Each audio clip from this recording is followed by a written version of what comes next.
de grandes rasgos, deductiva es que tenemos puntos generales, inductiva que tenemos un punto específico. Entonces ahora estamos ahondando sobre lo que se deberá entender por algún tipo de pensamiento inductivo. Como les digo, estas diapositivas las van a tener ustedes, pero es necesario que ustedes tengan a comprensión de qué se entienden sobre estos preceptos o estos conceptos de manera general. Los razonamientos inductivos tienen la ventaja de ser ampliativos, es decir, que la conclusión contiene más información de la que está contenida en las premisas. ¿Cómo se entiende esto? ¿Cómo se ve? Pues precisamente a través del estudio que nosotros estamos llevando a cabo, nosotros podemos llegar a concluir de manera más amplia a lo que o caso contrario, de lo que ocurriría en los pensamientos o tipo de razonamiento deductivo. Dado por esto de que los razonamientos inductivos son muy útiles y frecuentes en la ciencia y en la vida cotidiana. Ejemplo de esto que pasaría, nosotros vamos a entender como un elemento de ciencia, por supuesto. Se recordarán que el año pasado estuvo de algún tipo de película de manera concreta de lo que era Oppenheimer. Oppenheimer trataba sobre el científico que empezó a desarrollar toda la dinámica para crear o llevar a cabo el proceso de la bomba atómica, o sea, derivado de los estudios correspondientes de muchos de los grandes científicos de la época. Entonces ahí vamos a entender precisamente que vamos a desarrollar un tipo de pensamiento bajo esa dinámica porque nosotros vamos a ampliar nuestro conocimiento, porque nos va a dar más respuestas de las que inicialmente nosotros tuvimos. O bien, precisamente cuando nosotros venimos y empezamos a pensar directamente sobre las acciones o actitudes que tomamos día a día, nosotros vamos encontrando algún tipo de respuestas, algún tipo de información propia hacia lo que nosotros queremos. Si nosotros queremos explicar, decir y evidenciar, es que nosotros queremos concretar sobre la dinámica de contrarrestar la gripe, por darles un ejemplo, nosotros tenemos el elemento o el concepto gripe. ¿Y cómo lo vamos a ir atacando nosotros? Bueno, entonces nosotros primero vamos a empezar a conocer sobre los aspectos de medicina paliativa, un poco de medicina común. Vamos a comenzar con las infusiones, vamos a comenzar con algún tipo de medicina respecto a que vamos a tomar paracetamol, acetaminofén, ibuprofeno para ciertas dolencias que nos permita o que nos genere la gripe. Posteriormente a ello, si nosotros se nos agrava, pues nosotros vamos a empezar también con esa dinámica misma de buscar mayores elementos para atacar de mejor manera esta gripe. Así es como nosotros comenzamos desde un concepto de gripe para tratar de buscar algún tipo de solución un tanto más inmediata, no tan inmediata, para que se nos quite o que se nos vaya directamente la gripe en sí. Ejemplo, yo soy asmático. Entonces yo sé directamente de que este tipo de gripes no controladas y si no tengo la vacuna de la influenza significa que me voy a complicar, que voy a tener una bronquitis, que voy a empezar a sufrir de episodios de asma muy fuertes, por lo tanto voy a tener que utilizar nebulizaciones primarias. Segundo, voy a utilizar con salbutamol. Cuando se me complican las gripes y empieza a evolucionar más fuerte, tengo que utilizar muchos elementos que son esteroides. ¿Por qué? Porque este tipo de medicamentos o medicinas hacen que mis pulmones se expandan, lleguen a mis alveolos para posteriormente tengan un procedimiento desinflamatorio correcto. Pero, ¿qué es lo que pasó? ¿Hacia qué punto quería llevar con esto? Es de manera inductiva. ¿Cómo lo comenzamos? Con un concepto muy mínimo, que es gripe en sí. Para venir y hacer el desarrollo completo. Si yo sé que me voy a mojar, yo sé que voy a tener toda esta circunstancia de climas adversos. Ejemplo, yo me voy a Shela directamente y solamente llevo playera, pantaloneta y un tenis. No llevo ni suéter y ahorita que precisamente estos días bajó la temperatura, significa que yo voy a pescar algún tipo de resfrío. Y este tipo de resfrío va a recaer directamente sobre ella. Entonces, ahí es donde nosotros vamos a ir construyendo poquito a poco un tipo de pensamiento, un tipo de razonamiento inductivo que nos van a dar más perspectivas a las que nosotros queremos buscar. Sí, ahora, ¿cómo entendemos esto? La lógica inductiva estudia las maneras de medir la probabilidad de que una conclusión sea verdadera. Muy bien, ¿cómo lo vamos a desarrollar directamente? Si nosotros vemos, entendemos que vamos a poner este ejemplo en sí, un tanto burdo. Nosotros nos dicen precisamente en el que nosotros observamos que, voy a dar un ejemplo de trabajo, muy bien, que precisamente pasó. Y voy directamente a mi espacio de trabajo normal, yo sé que tengo un horario de salida y precisamente a lo largo del día yo voy viendo de que me van llegando muchos correos electrónicos de que debo presentar la información, que tengo que llevar este informe, que tengo que asistir a tal reunión, que tengo que hacer este tipo de conocimiento de expediente. Voy observando algún tipo de conducta de carga de trabajo bastante anormal, o sea, una anomalía. ¿Por qué? Porque este tipo de información no me la requieren a diario, no me requieren este tipo de documentos y todo lo demás. Entonces, estoy viendo de que la capacidad de información que tengo que presentar hacen de que todos mis tiempos de trabajo se empiecen a alargar. Cuando llega una reunión previa a la salida, cuando el jefe nos llama y nos dice, mire, fíjese que en este momento lo que va a ocurrir es de que tenemos que presentar esto con un plazo perentorio. Por lo tanto, necesito de su apoyo para que continuemos con el trabajo lo más rápido posible y con la calidad posible y con la calidad de vida. ¿Qué es lo que nos preparó todo esto? Nosotros, lógicamente, o más bien de manera intuitiva, empezamos a observar de que la alta carga de trabajo posteriormente que viene y que a alguien del personal se le ocurre decir, va, pidamos pizzas, entonces eso ya nos pone una alerta. ¿Cuál será la alerta en sí? Es de que nosotros nos vamos a quedar tarde trabajando. Sí, como le digo, es un ejemplo claro porque precisamente se dio todas las instituciones del Estado antes de que se diera el cambio de gobierno, pues precisamente empezaron a hacer esta dinámica misma de empezar a que todos los trabajadores tenían que rendir informes, hacer y preparar la documentación debida para desarrollar este tipo de información, de este tipo de procesos que tenían que seguir previo a la toma de posesión o que un nuevo gobierno y nuevas autoridades llegaran directamente hacia las entidades estatales, administrativas correspondientes, de la cual venía el cambio en sí. Entonces, eso es lo que, digamos, de manera cotidiana, si lo queremos ver así, lo vamos entendiendo a través del proceso de observación y también un proceso de experimentación, o sea que nosotros venimos y experimentamos una serie de cambios repentinos en ciertas actitudes que se llevaban a diario. Entonces, eso nos conduce hacia una conclusión general. Si yo miro todo este tipo de conductas, inmediatamente va a pensar, ya me quedé tarde, pues. ¿Por qué? Porque definitivamente van a venir y van a empezar a exigir una cantidad de documentos y todo lo demás.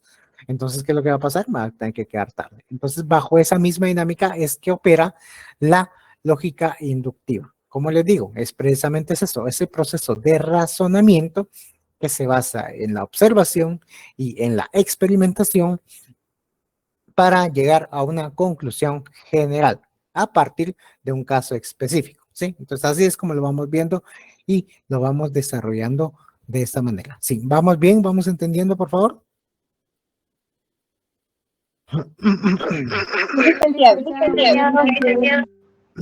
Gracias, Sí, perdón que me aclare la garganta.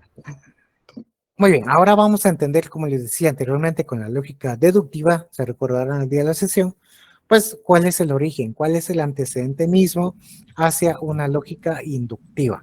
Pues este método de pensar inductivamente se deriva de la filosofía moderna y opera a través de un autor inglés y su obra en la cual empezó a desarrollar este tipo de pensamiento se llamaba Novum Organum, ¿sí?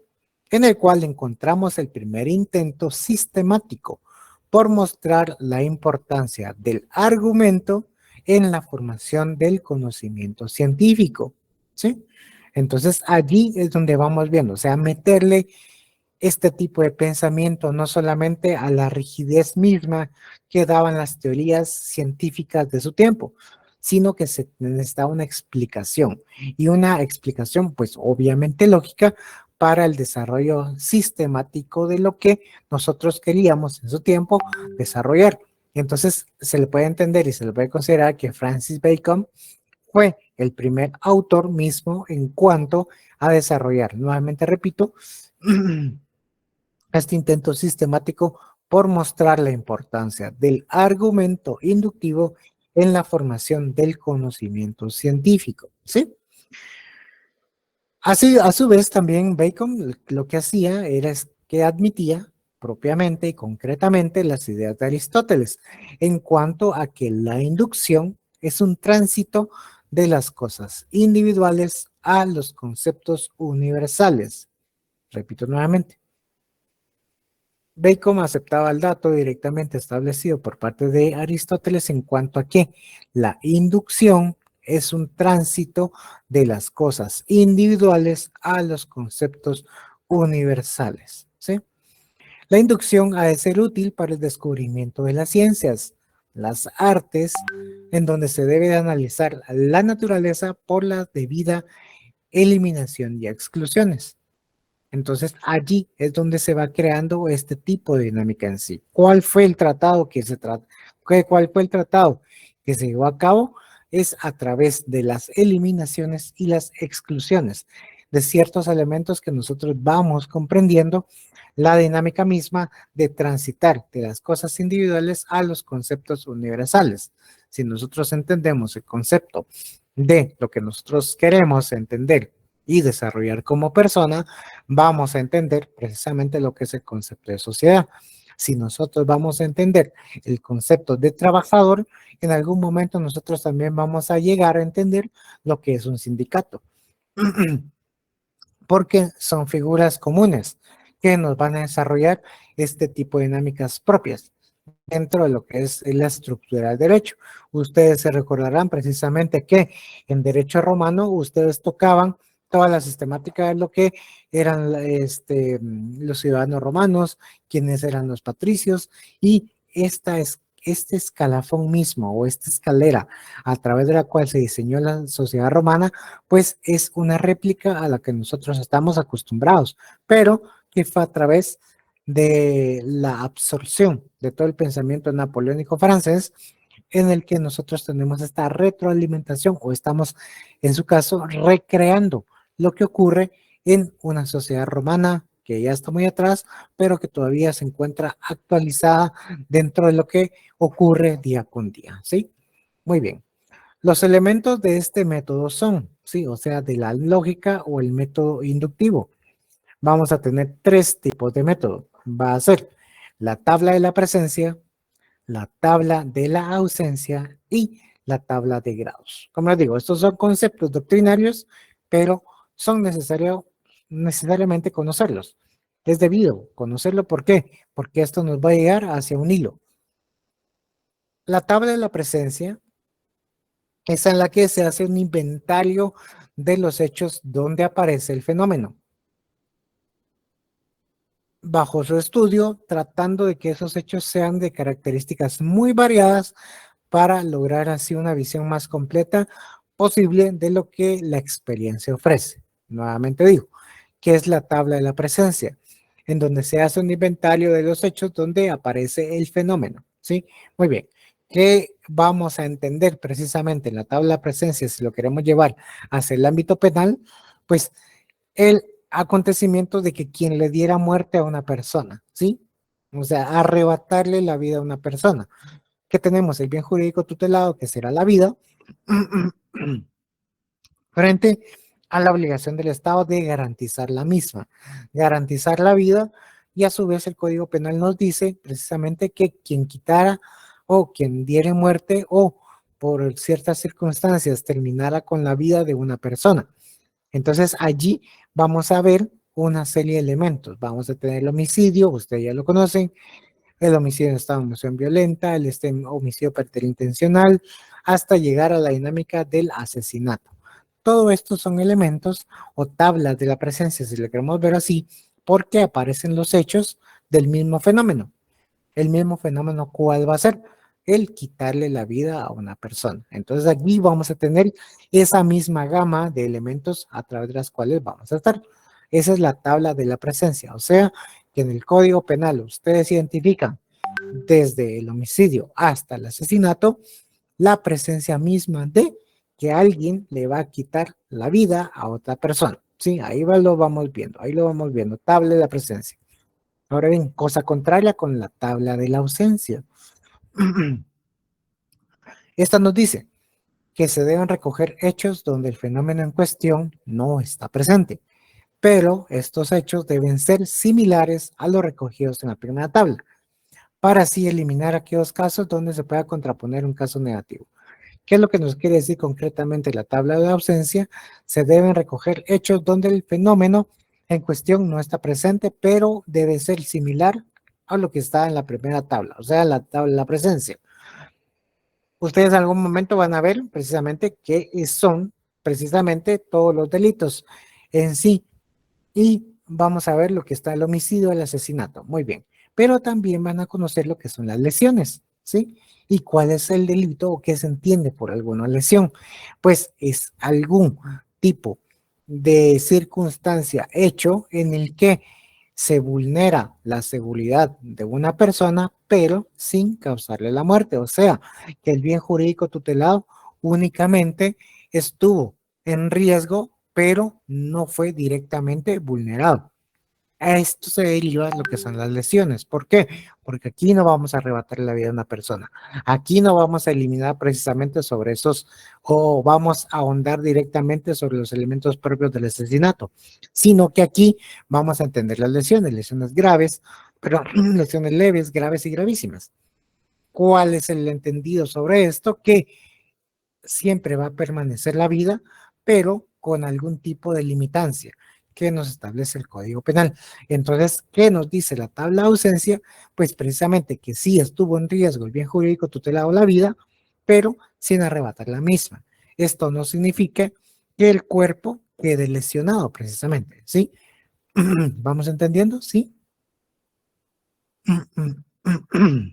Licenciado, disculpe, lo Bueno, último no entendí. muy bien. Lo último, me imagino que se refiere respecto a lo que estamos hablando de la tabla de la ausencia, ¿verdad? Silic, que estaba hablando de la vida, que se le quita la vida a una persona, pero solo tendremos las lesiones graves y gravísimas. Y de Ah, va, ahí, va. Muy bien. Ahorita le hago los conectores para entender. Ahora, en este caso, ¿quién levantó la mano también para llevar bien de corriente las dos preguntas o las dos consultas? ¿Alguien más? Lick, ¿No? disculpe, yo solo Sí. quería consultarle, no sé si yo entendí bien, que la tabla de la presencia, pues es cuando hablamos de, en lo penal, del homicidio, del asesinato y de la ausencia, es solo como cuando se comete un delito, pero no se pone en riesgo la vida, no sé si estoy bien. No, no, ahí sí tiene el concepto bastante equivocado, Jessica, pero gracias por preguntar precisamente. Pues para ir aclarando un poco, sería la tabla de la presencia es que un fenómeno es recurrente dentro de una serie de hechos. La tabla de la presencia. Entonces nosotros vamos a enlistar ciertos elementos, en este caso, por decirles, de cada homicidio, homicidio de estado de emoción violenta, homicidio paternal intencional y los demás, con los demás elementos o las demás formas de homicidio, y vamos a entender el asesinato. Y todas estas que comparten en común, que le están arrebatando la vida a una persona. Entonces, aquí está presente el arrebatamiento, si lo queremos ver así, de la vida de una persona. Esa es la tabla de la presencia, que en todos estos fenómenos está directamente el fenómeno de quitarle la vida a una persona.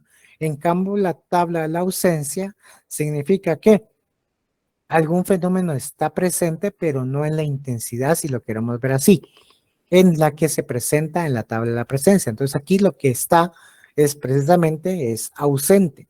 ¿Y qué se va a entender por ausente? Que es la falta de. Sí, en su momento hablábamos de homicidio y el homicidio nos decía que es quien diere muerte a una persona, nos vamos a ir a lo que son las lesiones.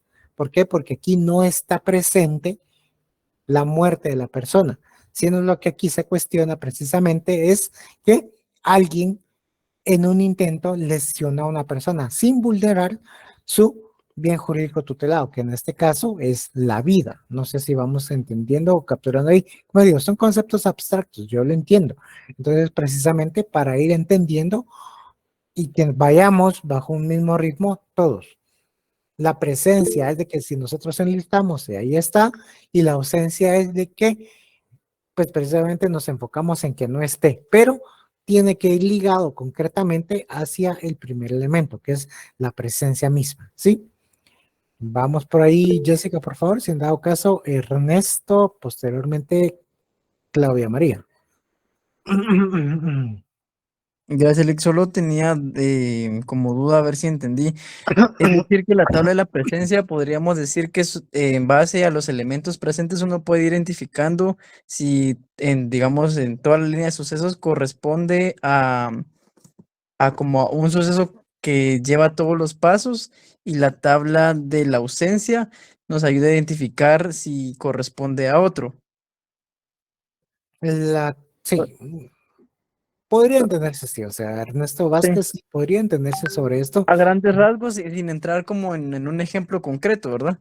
Exacto, así de manera general, yo trato de amarrarlo Ujú. siempre a alguna normativa jurídica para hacer más entendible bajo el ámbito que estamos nosotros, o sea, el estudio de la ciencia jurídica. Pero precisamente sí es enmarcarse sobre esto, es tratar de establecer qué es lo que está directamente vinculado con el fenómeno que estamos viendo y es recurrente, y la ausencia, pues obviamente, que es lo que deja de estar Ujú. presente, pero que está ligado directamente ante la presencia anterior. Como le digo, son Ujú. conceptos abstractos, lo entiendo, lo tratamos de hacer lo más diluido posible para que tengamos ese caminamiento conjunto entre ustedes y yo. ¿Vamos bien? Sí, gracias, sí le capté, muy amable. Gracias. Sí, por favor, Claudia María, después Vivian Lucía. Sí, licenciada, solo una duda. De alguna manera pudiéramos decir entonces que aunque esto a manera de ejemplo usted nos está poniendo lo del Código Penal, sí son tablas que se complementan en un mismo evento, que una puede ser complementaria de la otra. Sí, es que eso es lo que buscan, que estén de manera ligada, si lo queremos ver así. ¿Qué es lo que nosotros debemos entender precisamente a lo que vamos a ir analizando concretamente? ¿Sí? Ah, ok. O sea, Tiene que estar analizan un directamente mismo evento vinculados. con las diferentes variantes. Podríamos decirlo de esa manera, sí, sí, vamos al, ¿cuál va a ser nuestro evento en este caso? La vulneración al bien jurídico tutelado, vida, es el central. Por un lado, la están arrebatando, o sea, la están matando, que ese es que está presente, y por otro lado es que únicamente está siendo lesionado, está siendo vulnerado sin atentar o terminar directamente con ella. Entonces, aquí estamos, en ausencia del primero, o sea, se está, lo ausente aquí es quitar la vida, pero lo presente aquí es la lesión propia. No sé si vamos entendiendo. Sí, licenciado, gracias. Muy bien. Creo que estaba Vivian, después Paola, después nuevamente caemos a Ernesto.